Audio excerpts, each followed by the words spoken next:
guys, welcome back to my channel today, and we are doing a brand new Sims 4 video today. And so today we are back with a brand new Creative Sim video as per usual on this channel whenever I take a break, because Creative Sims always relax me when I'm doing a voiceover, let alone also making the sim in the process for about 2 to 3 hours at a time.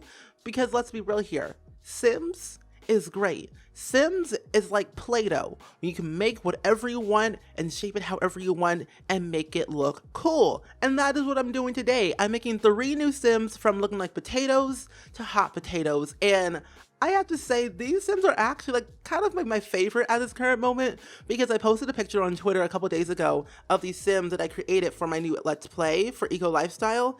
And a lot of you guys actually really like how I created them.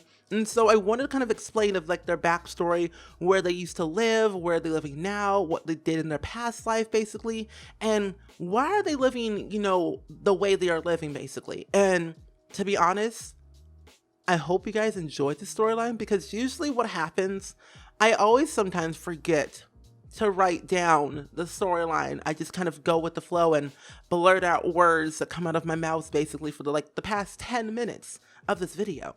And so we have 3 new Sims named Elaine, who I'm making right now at this current moment, and then Julius, her husband, and then Eli, their little 3-year-old son, which I'm gonna probably install some mods where he can actually go to preschool, because I did create Julius's mother in this current state of my save file for Eco Lifestyle. But I don't know if I want her to always come by the house or the apartment per se to take care of Eli when, Julius is working or Elaine's working out and about, because with them two, they're workaholics per se. They will do literally anything and everything to make sure that where they live is eco-friendly. I'm literally not kidding.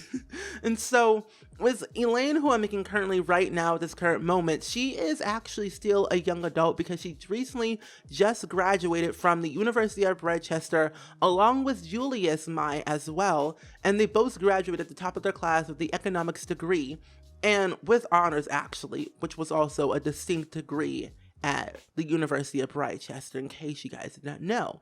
But with Elaine, she has a very, different initiative when it comes to making sure that the life that she lives is eco-friendly, because she had a club. I'm literally not kidding. She had a club, a whole dang club that she created in university called the Eco Giants. It's it reminds me of the Green Giant food product thing, but it's Eco Giants instead of Green Giants per se, because, copyright issues. But she has the traits of recyclable, discipline, green fiend, and a vegetarian, but she also has the eco-innovator aspiration.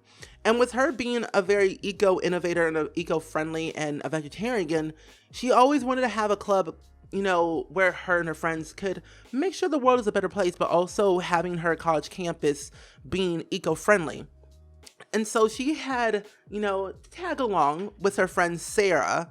Sarah was really, the Eco Giants, are you really gonna call your club that? And Elaine was yeah, why not? Eco Giants, we're gonna be very large and in charge with our eco-friendliness. That was her whole motto.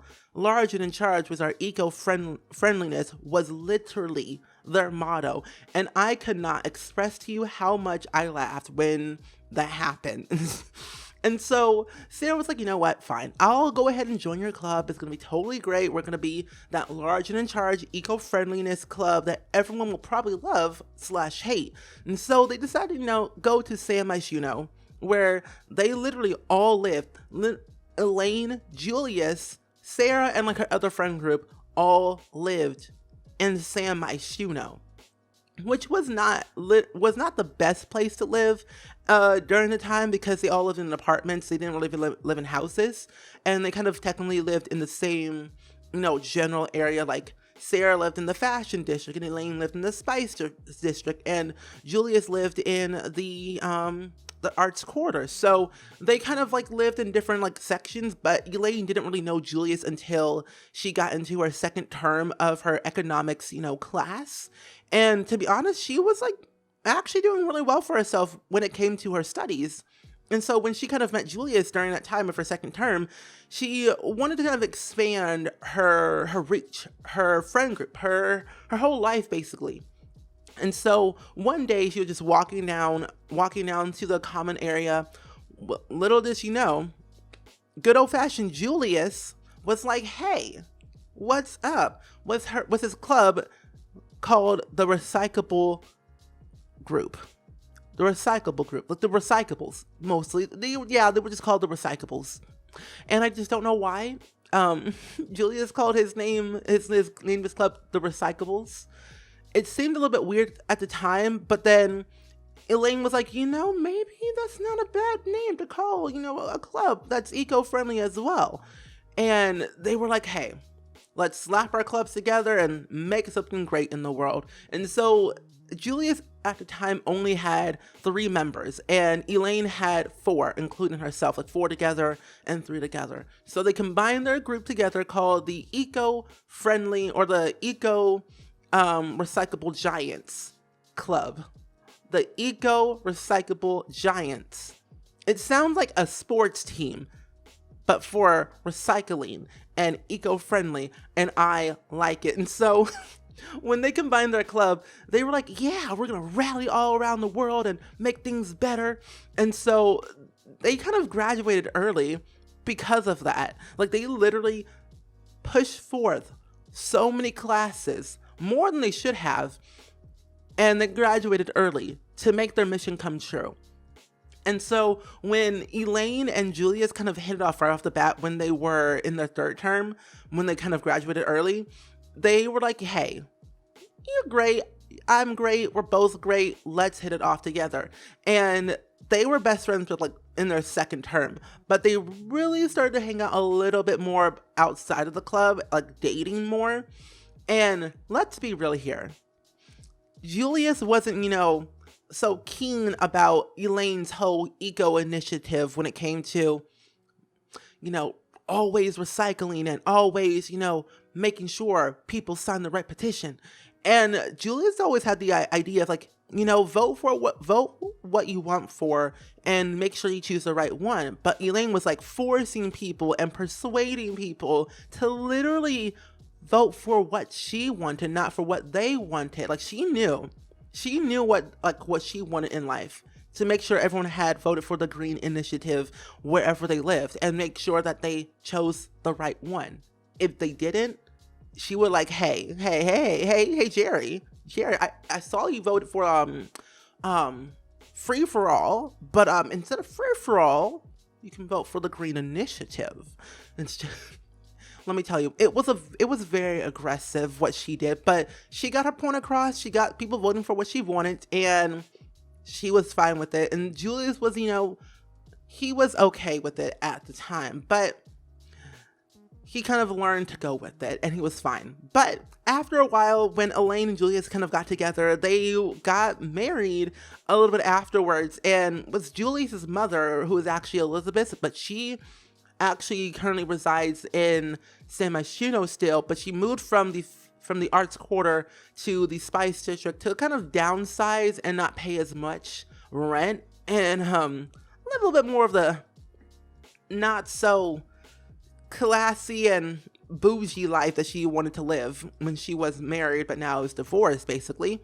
And with Julius, his mother always made sure that he was always creative, and so I gave him the aspiration of the master maker, and he's always making something, regardless of whatever it is. He's always making something, and he has the maker trait, freaking good traits, as well as an economics degree with honors. And so he has all the type of like trait skills that he needs to really have to make sure that he achieves what he's always wanted to be, a master maker. And so with Elaine as a eco-innovator, she's making the world a better place. And so they decided to go ahead and move to Evergreen Habor, which is a brand new world that came with eco lifestyle. And they kind of decided that maybe it's not a good idea to live in such a very predominant, not so good neighborhood area. And so when they were looking for a place to live, they were looking around in Evergreen Habor to find, you know, a good, decent size, not too expensive place to live. And at first they were looking at Port Promise. Like, they saw it had promise to see if they could really help the people of Port Promise. But when they wanted to expand their family and when Elaine was pregnant, they were thinking maybe we could live over into Conifer Station, or they could have lived in Grimm's Quarry. And Grimm's Quarry is actually a pretty good area to live in, to be honest. It's like very eco-friendly, has a very good, you know, eco footprint, very green, very luscious. But Port Promise had a very industrial, smoggy, not too green area. And with the other neighborhood, it was very neutral. So they wanted to go more of the green route, which is what they have always wanted.